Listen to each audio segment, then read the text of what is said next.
Africa my continent, Africa my home. Sise Africa kwi South Africa, siKwaZulu. Yeah, sisezululand district R34 lo sikuwona umgwaqo. La size khona ngenhlekelele ehle ebusuku. Inhlekelele ingozi enyantisikazi. Kungekudala besikhuluma indaba ka N2 lapha empangeni la kushone khona abantu cishe abawu9. Ngicabanga ukuthi bekuyinyanga edlule lade siyofihla khona. Kanti sisuka vele ingozini ka N2 lade kushona khona abantu bawu4, nga6, nga8. Njengamanje isibalo sinyukile ke sikhuluma ngabantu inamba iphezulu kakhulu kodwa ke sina ubhuti omdala sefikile. Nobhuti omncane wakhona la ukhona la ngomgazi ubhuti omncane wakhona akasithathe kubhuti omdala awusithathe mfowethu ingozi enyantisikazi ubhlungu kubhalwe emehlweni usizi libhalwe emehlweni kubantu abakhona sisazosuka futhi ke siyokungena imizi ngemizi okwakho nje ukubonga emswaneni asikho into ethina sibhekile ukubonga nje emswaneni. Kunjalo Nongalo siyafisa ukubonga abantu abanjengani sifisa ukubonga ne-team yaka RTI ngomsebenzi wenzela isizwe ezikhathini ezibuhlungu njengalezo. Uma kudlula imphefumulo eyishumi uyazi ukuthi kunabantu abasuke bekade bedlala iqhaza elingakanani. Sifisa ukuthi sizwelane nemndeni, siqalile siyacommunicate nemndeni, siyakhuluma nobuholi be-EFF uMarshall Dlamini ke sicommunicateile naye wabonga naye ukuthi cha i-department iyakwazi ukulekelela. Sazwelana nobuhlungu bakhona ukuthi bevele rallyini. Isimo esinzima ku R34 nje bwazi nje umusuka empangeni siyawakha lo mgwaqo. I-corridor ebalekile kakhulu efaka umnotho la esifundazweni ephinde futhi yenza into ezinkulu ngoba ukuthatha uyokubeka ehlala Nkosi lo mgwaqo before kufika eMpumalanga noma ufise ko Free State. So siyafisa ukuthi abaphathi bama companies amakhulu bazi nje ukuthi mabeletha ama truck bengawafambisi ngo N2 basuke bezokwenza inhlekele ezinjeni. Uzokhumbula nakhona ukuthi kunolayini uloliwe omkhulu osuka phezulu koBotswana uziyongena uzokubeka eCharles Bay. Uma ungalungisa lo loliwe kusho ukuthi kusaba nawo amalahle ahamba phansi ngoba amalahle nazo zonke ezimbiwa once wazifaka emgaqweni uhamba abantu kungenzeka balala udriver, kungenzeka babe thola badinga amalodi amaningi kuyogcina sekudlula imphefumulo. So yafisa sixoxise kodwa ku RTI siyavumelana ke manje uzobona mekuthiwa ikhona imikhosi emikhulu njengomkhosi womhlanga siyasivimbe completely angadlula ama truck. Udaba esisebenza ngalo kana ku Minmac sesidlulisile. Siyafisa ukuzwelana nayo yonke ke imndeni kodwa siyakashora ke Nongalo ukuthi ama driver wabuild bayaphila abaqhubi. Kusho ukuthi ke amaphoyisa kuzofanele sincedise asivesele ukuthi ke mhlambe khona olalile ozelile noma mhlambe khona besedlule enkambeni zikaFaro. Siyathemba ukuthi akwenzeka kanjalo ngokuyofana aboshwe. Okwamanje sisakhuluma ukuthi kube inhlekelele.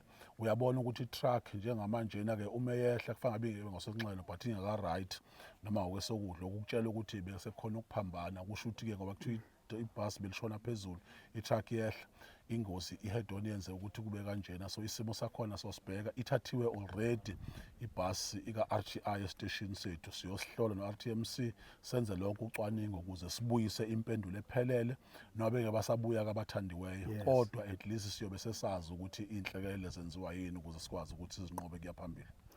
Mhlambe ke umuntu esevala isike saba nenhlekelele nje lapha ophongolo beku 2022 mangikhumbula kahle.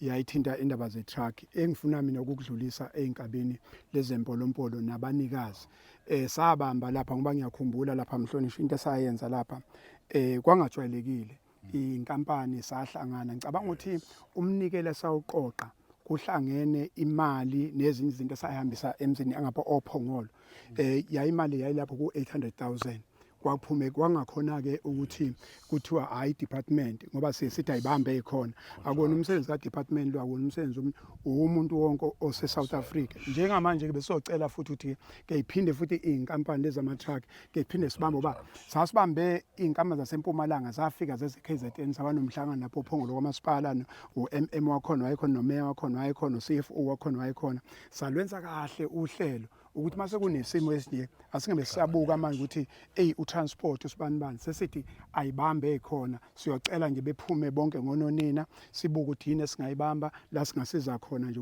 kwenzeke ukuthi izisindo zingahlali uhulumeni izisindo ingahlali emndenini ilelo khwela njengangisha ukuthi asiphinde ingabi zami lezempolompolo esake sayenza lapho ophongolo ayibuye siyenze siduduze ngoba sakwazi ukuthi nalezi yansizwa leza nabanikazi abanye babethume o director babo ama managers abo sangena door to door, hayi ukuthi bakhipha imali kuphela, sakwazi ukungena door to door umuzi nomuzi. Ngicabanga ukuthi kuleya ngozi leya abantu imndeni yayiwu-13 mangaphosisi, ngoba abanye baboshonelwe u3 abanye ku4 kanjalo kanjalo. Sakwazi ukuthi umasipala sophongolo sasebenza through CFO, imali ezayifika even kwi-organization yethu sasiyifaka lapho umasipala, kuba umasipala ozokwazi ukuthi abanikeze ngendlela okuyiyona. Ngizama ukuthi nje lokho kokusula inyembezi ngiyafisa ke sibambe kanjalo.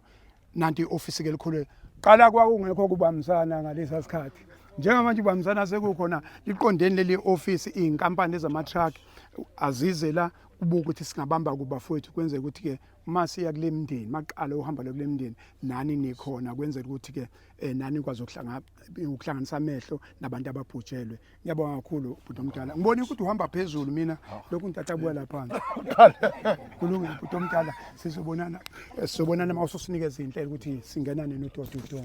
Siyabonga kakhulu bhuti omdala. Ake size bhuti omncane, hawu khawula bhuti omncane bese sisala nawe lapha. Nangu bhuti omncane, hayi ngibhekise ngapha. Bhuti omncane sisendaweni yakho ke la. Akusekhona sokuthi wena uzosithatha nje usibeke ukuthi ithini into kuba kulo masipala ukhona kwisifundazwe ukhona, ithini into mase kuvela inhlekelele nje. Makumswele oqala nje umuntu akazwakalise ukukhala. Yes.